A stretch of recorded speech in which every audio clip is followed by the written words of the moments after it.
hoje nós vamos falar do julgamento das 7 taças.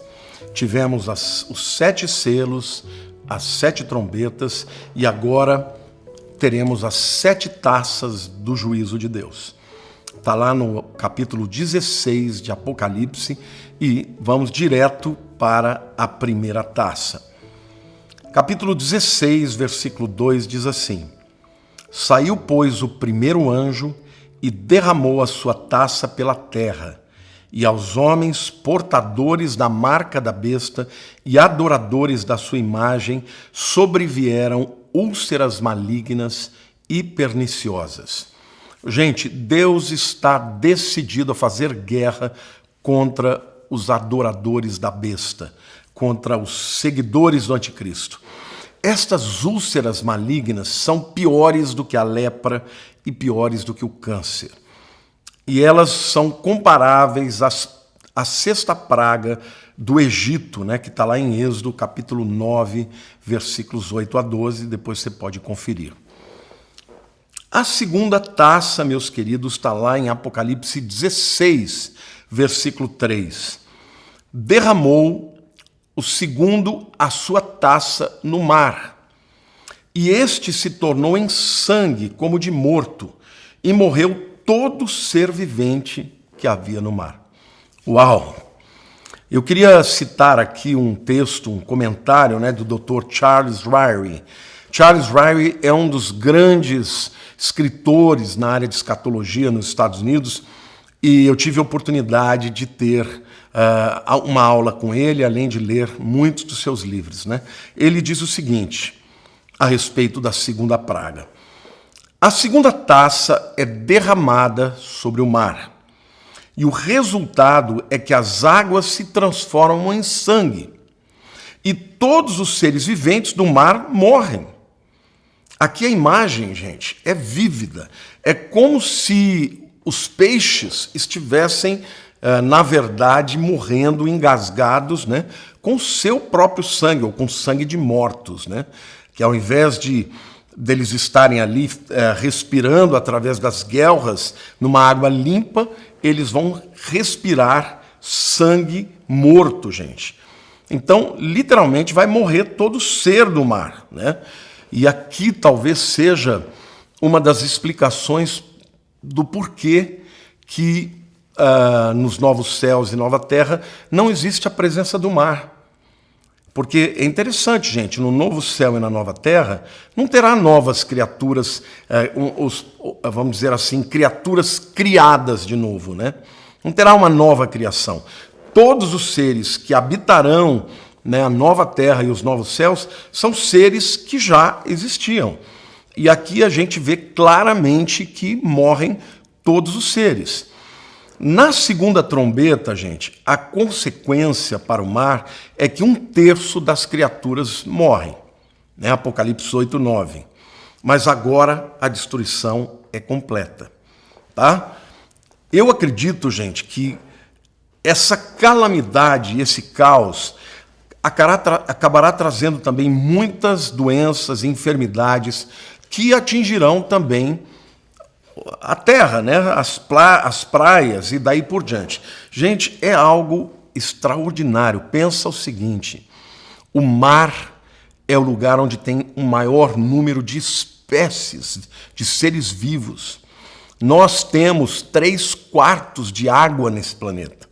Então, a verdade é que vai ser uma matança. Vocês já imaginaram quantos seres mortos boiando, apodrecendo, com cheiros e tudo mais? Vai ser realmente terrível. Por isso que essas 7 taças, elas são muito piores do que os outros 7 de juízos, como dos selos e também das trombetas. A destruição será completa.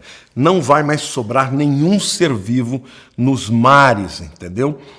E já a terceira taça, está lá em Apocalipse 16, versículos 4 a 7, a Bíblia diz assim: derramou o terceiro a sua taça nos rios e nas fontes das águas, e se tornaram em sangue.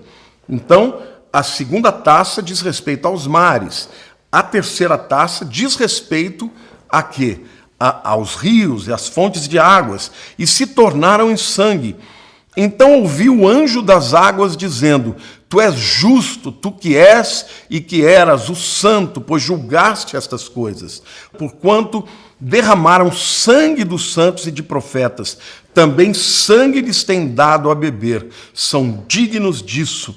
Ouvi do altar que se dizia: Certamente, ó Senhor Deus Todo-Poderoso, verdadeiros e justos são os teus juízos. Antes que alguém queira aqui fazer uma observação, uma pergunta: meu Deus, mas será que Deus não passou dos limites? Não foi duro demais? Gente, aqui fica muito clara a intenção de Deus.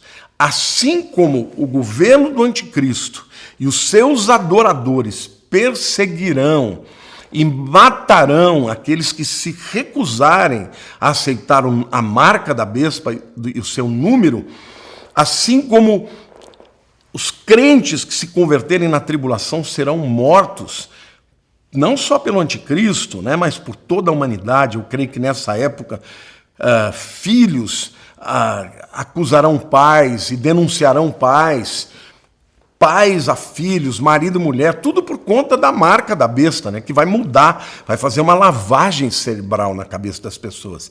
Então, aqui a Bíblia está dizendo que Deus, olha, ouviu o anjo das águas dizendo: Tu és justo, tu que és e que eras o santo, pois julgaste estas coisas.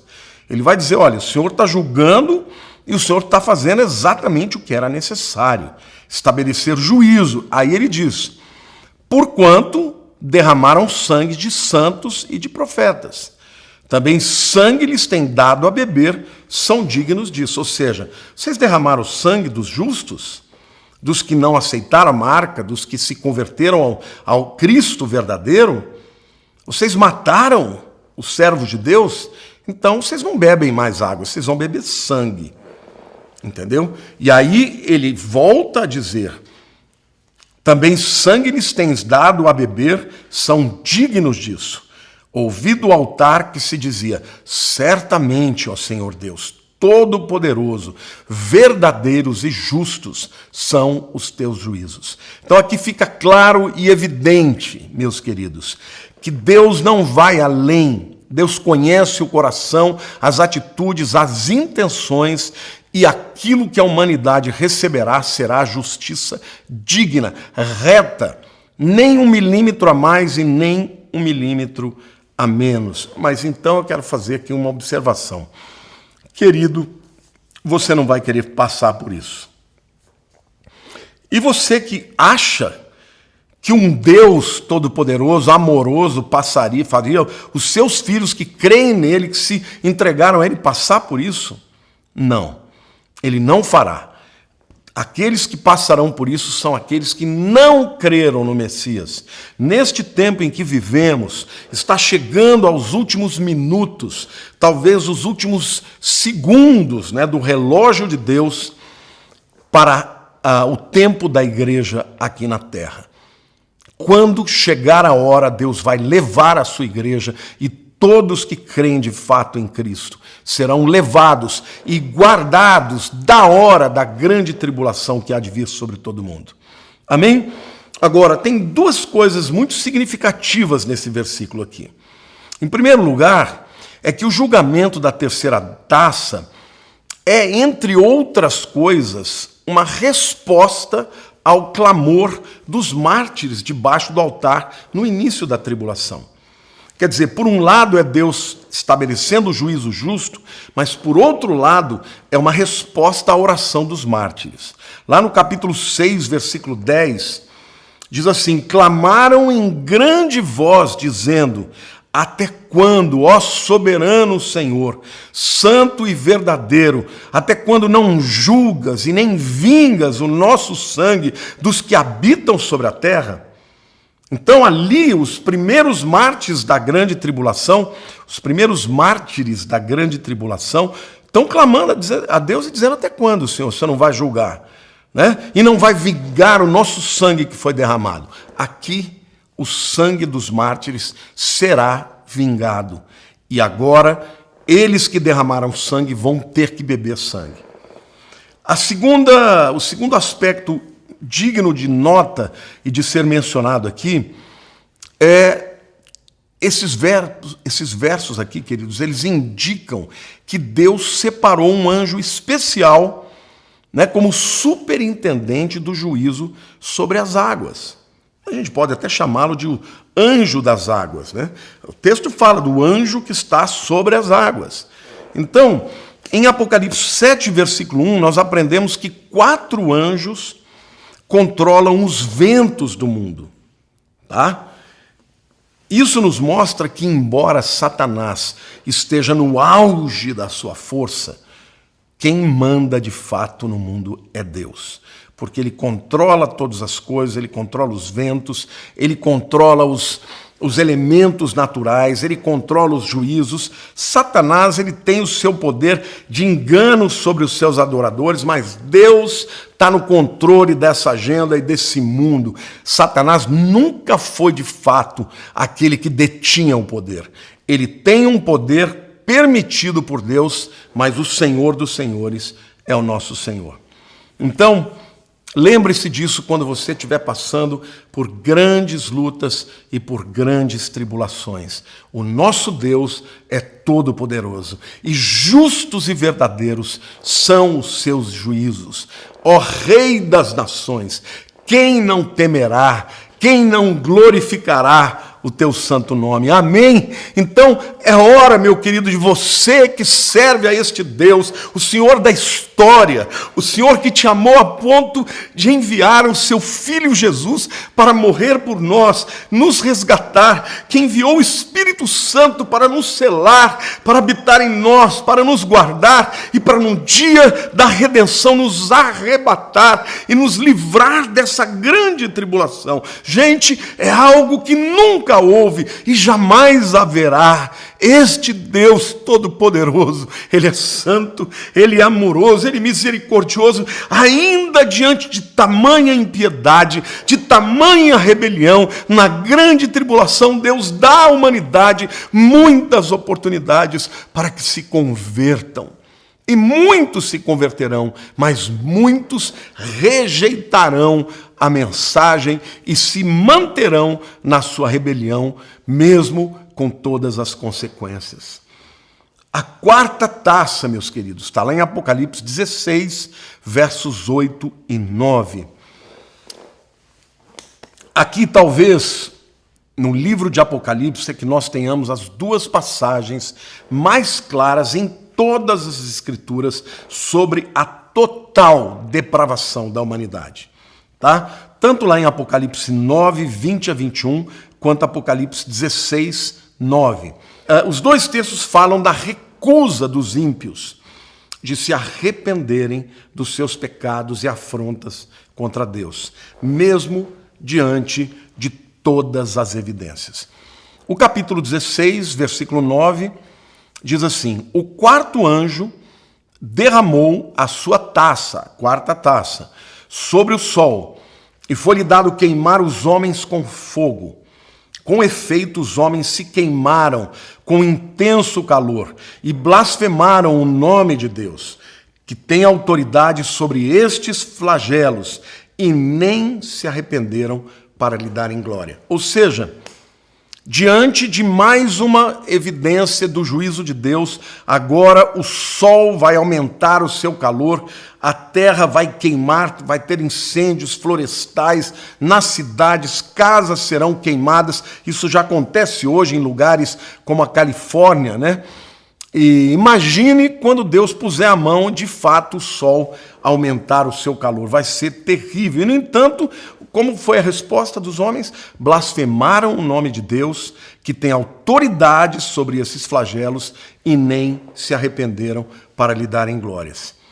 Lá em Apocalipse 9, 21, a gente lê o seguinte: os outros homens, aqueles que não foram mortos por esses flagelos, não se arrependeram das obras das suas mãos, deixando de adorar os demônios e os ídolos de ouro, de prata, de cobre, de pedra e de pau, que nem podem ver, nem ouvir, nem andar, nem ainda se arrependeram dos seus assassínios, nem das suas feitiçarias, nem da sua prostituição, nem dos seus furtos. Sabe, gente, eu queria dizer uma coisa para vocês. Às vezes, eu fico impressionado como existem pessoas que podem ter todas as evidências do mundo, do poder de Deus, da graça de Deus, da misericórdia de Deus. Já ouviram todas as mensagens, às vezes de familiares, já viram como Deus abençoa aqueles que lhe procuram, aqueles que lhe buscam, aqueles com quem Deus tem aliança. E mesmo assim, essas pessoas preferem acreditar nas balelas, nas mentiras, nos enganos e têm um ódio, né, contra os servos de Deus e contra Deus que é absolutamente inexplicável. Às vezes eu penso assim, não, meu Deus, não é possível que uma pessoa chegue a esse nível de entendimento, de oportunidades e não se converte, e outras em contrapartida, às vezes, lê uma página da Bíblia, uma pessoa compartilha e se escancara para Deus e se converte e vai ser livre, obviamente, deste tempo tão difícil que virá, né? Então, nesse momento, eu penso que Deus, lá na eternidade, de fato, escolheu aqueles que Ele conheceu, né? Porque tem gente, que eu vou te falar, tem gente que nem se um anjo aparecer se converte, né? Aliás, aqui nesse tempo das taças, nós teremos anjos pregando o evangelho e o povo não se arrependerá, né? A quinta taça, meus queridos, está lá em Apocalipse 16, versos 10 a 11. E o texto diz: derramou o quinto a sua taça sobre o trono da besta, cujo reino se tornou em trevas, e os homens remordiam a língua por causa da dor que sentiam, e blasfemavam o Deus do céu por causa das angústias e das úlceras que sofriam, e não se arrependeram das suas obras. Uau! Então, a praga derramada sobre o trono da besta na quinta taça aparentemente será concentrada somente sobre as 10 nações do antigo Império Romano, ou seja, das nações onde está o centro do poder do anticristo, tá? E o resto do mundo certamente vai também estar debaixo de provas, mas aqui quando fala do trono da besta, não pode ser somente ali o trono físico, né? Eu entendo aqui trono como uma metáfora para o lugar onde é o centro do seu poder, o seu QG, o quartel-general, que vai ser as 10 nações, e, portanto, eu creio que são nações que estão ou na Europa não, com certeza na Europa, mas muito provavelmente também ali na região da Turquia, né, onde era o Império Romano do Oriente. E mais uma vez a gente vê aqui o absurdo de que essas pessoas, mesmo sentindo dor, úlceras, trevas, desespero e angústias, não se arrependeram das suas obras. A sexta taça, meus queridos, está lá em Apocalipse 16, de 12 a 14. Derramou o sexto a sua taça sobre o grande rio Eufrates, cujas águas secaram, para que se preparasse o caminho dos reis que vêm do lado do nascimento do sol, ou seja, do oriente, né?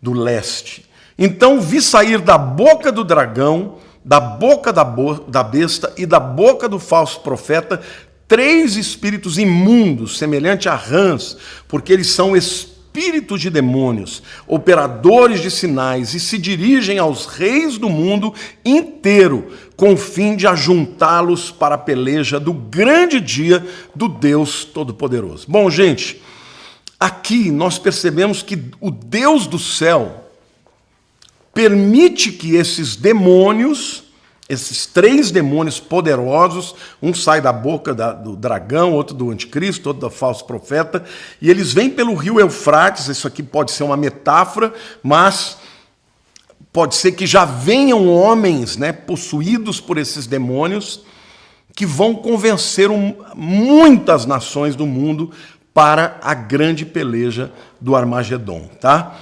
Então, a gente vê claramente que Deus está por detrás, é Deus que está atuando na mente dos inimigos para que eles realmente queiram se reunir contra Israel e contra os servos de Deus. Eles vão ser incitados para destruir a Israel na batalha do Armagedon.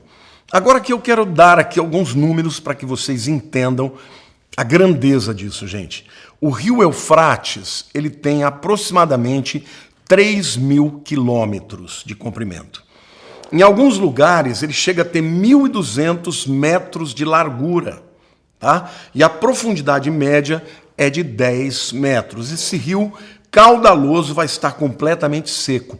E por ele marcharão este exército enorme de 200 milhões de soldados. Eu acredito que será uma mescla dos muçulmanos com os chineses e com os exércitos inimigos de Israel, que se juntarão, né, com toda a humanidade para destruir a Israel. Isto também tem um significado, irmãos, espiritual muito forte, porque o rio Eufrates, gente, ele é a fronteira da civilização ocidental e oriental. Desde o início da humanidade.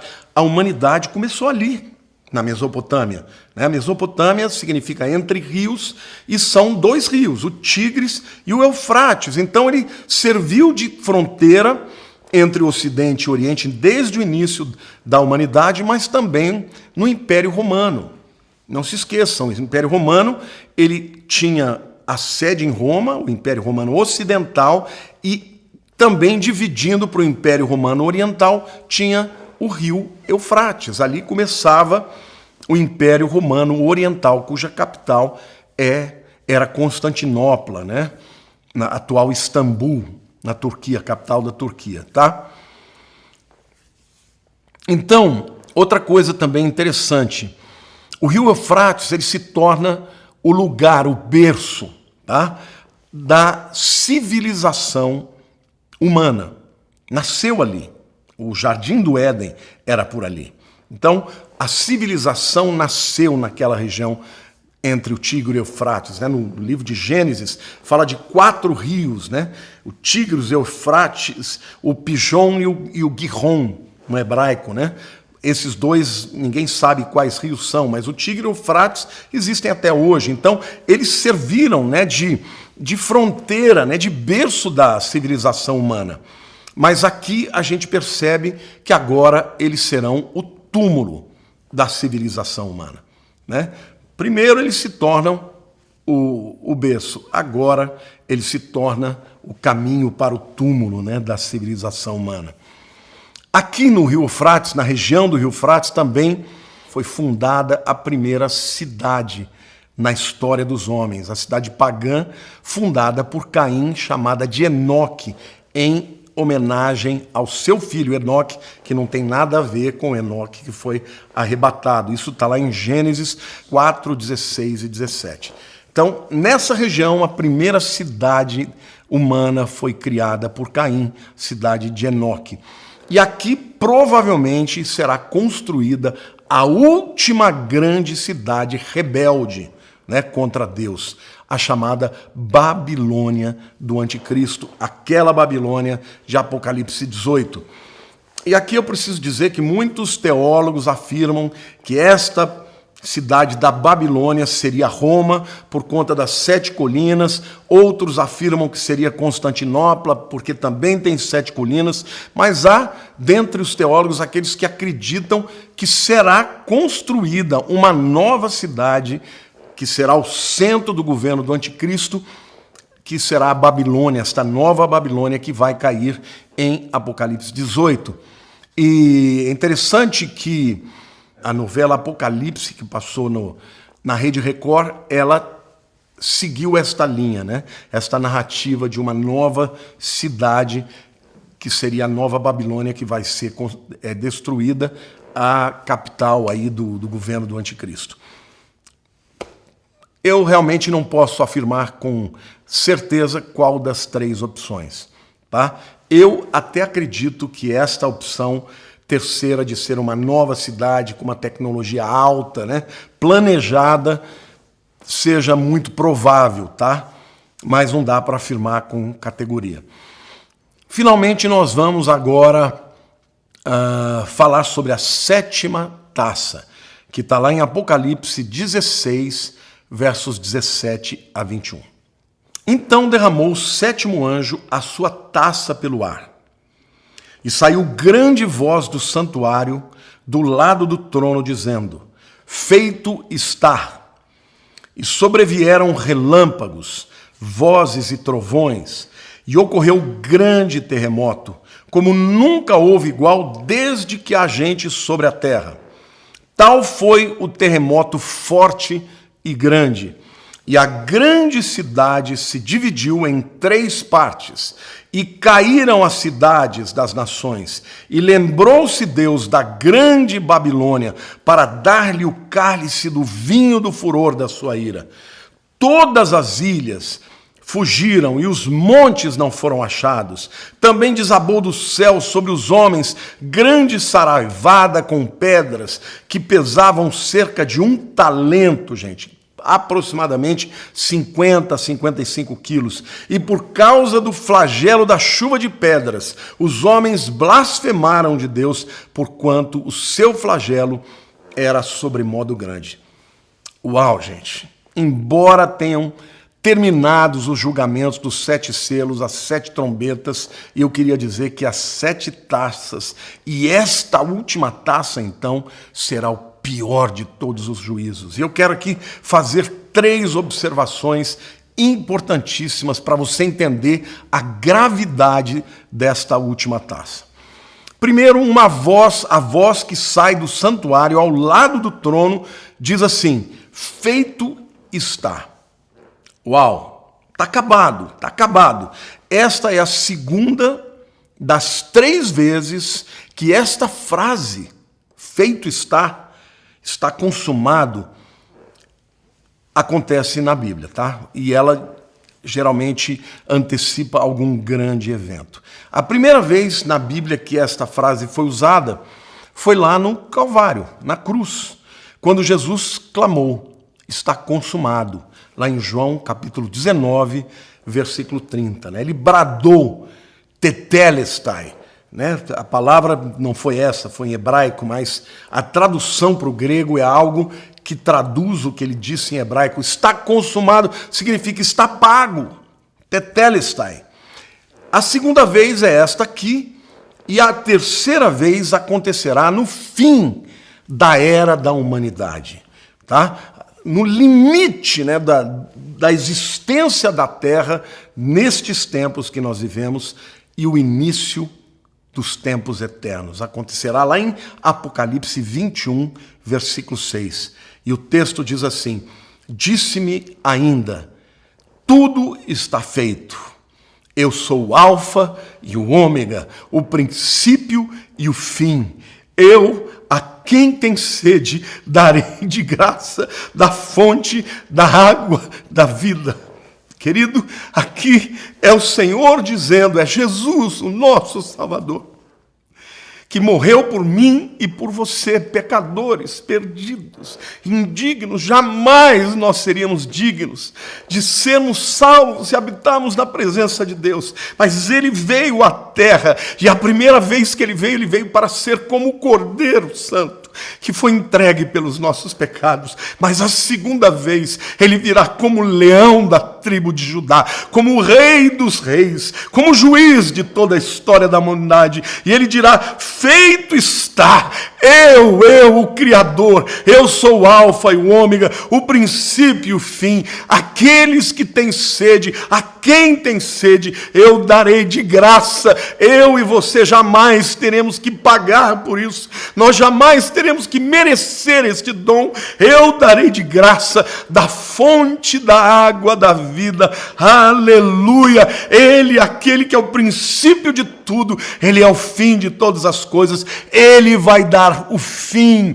Queridos, Jesus é o início, é o fim, mas Ele é o meio também. Ele é o meio para Deus, Ele é o caminho para Deus. É Ele quem nos leva para Deus, é Ele quem preparou um futuro futuro de glória para todos aqueles que nele creem, de viverem para sempre ao seu lado. Por isso eu quero dizer para você, pregue a palavra, pregue o evangelho. Nós não podemos converter ninguém, mas o Espírito Santo usa da palavra para que ela leve a salvação e leve a conversão das pessoas.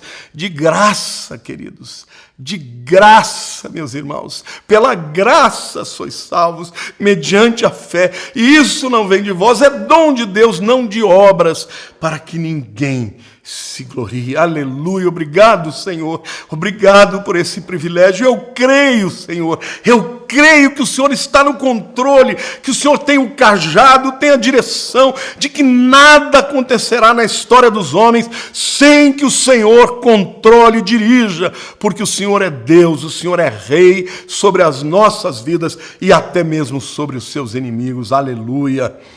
A segunda coisa digna de nota aqui, gente, é que neste momento acontecerá o maior terremoto que já existiu. Eu acredito que ele não será somente um terremoto local. Eu acho que ele será um terremoto que destruirá muitas cidades e será no mundo inteiro. A verdade é que, até hoje, o maior terremoto de todos que aconteceram aconteceu lá na cidade de Valdívia, no Chile, no ano de 1960. Ele foi um terremoto de 9,5 na escala Richter. A escala Richter é uma escala que mede a intensidade dos terremotos e dos tremores. Mas a maior perda de vidas devido a um terremoto aconteceu no dia 23 de janeiro de 1556, em Shenzi, província da China, que matou 830 mil pessoas.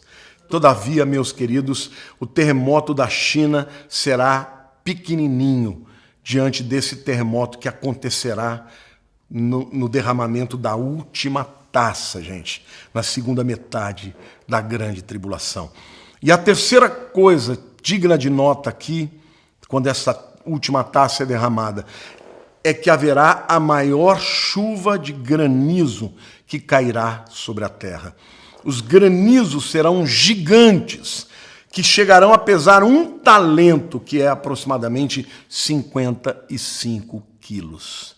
Ou seja, irmãos, será um tempo em que o vinho da cólera de Deus e a ira do Cordeiro será derramada para os homens que escolheram e se mantiveram obstinados no seu pecado e se recusaram a se arrepender e dar glória para Deus.